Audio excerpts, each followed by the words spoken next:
Hello again, everybody. Diamond Gems 45 coming back at you again with a video. Not so much an answer video or a challenge video, but a couple of the guys that I watch religiously on YouTube. Mike at Baseball Collector and Chris in Missouri. Chris from Missouri had a little contest the other night where they went through a certain player run and graded their cards, such as to see who had the higher total. They would give you 5 points for the card and a point and points for the grade. So using that system, this Bob Gibson card would be a 13. Anyway, they did do a Gibson run, and their runs were really spectacular, and Chris won basically because his card, they both had the same cards, but his were in a little bit better condition. So I thought I'd do my own Gibson run. I don't have all his cards. I'm trying to accumulate every card in which he won a important award that year, or he won 20 games that year. I'm missing two. They were two of his 20-game wins years of 1966 and 1969, trying to get those in at least a PSA 8. So without further ado, the first card I have would be a 1970 Bob Gibson in an 8. I'm going to try to do this one-handed. Next card in my run would be a Bob Gibson in 1968 in an 8. That was his Cy Young and MVP year. Get another one here. Oops. One-handed, folks.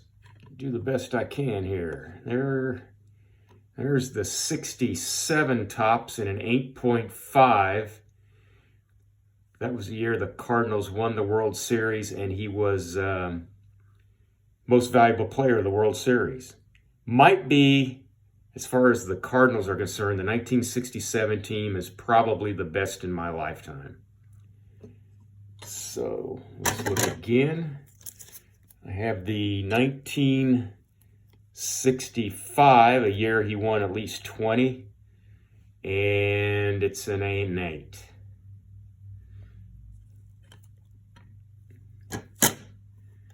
Then a 1964, which he was World Series MVP in an 8. And now this was not he did not win 20 games this year, nor did he win a major award. But this is just a card that has a lot to do with how the hobby existed back in the 60s and 70s. This is a high number Hall of Famer and a short print, and it's a condition sensitive year. So this one is a 1962 Topps Bob Gibson in a 7.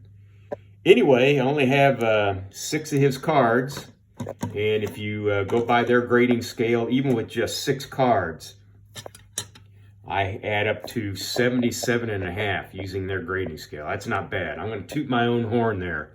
Also, but these aren't regular issue cards. I have the Topps Super in a 9.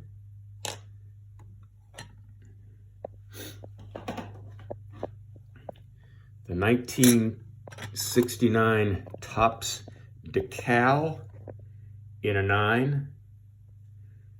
And I have a 1964 Topps Giant in an 8.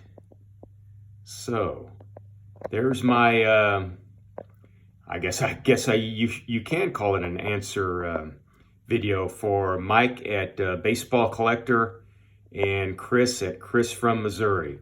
And like Chris says, just keep collecting what you like. Press like, subscribe, and so long for just a while.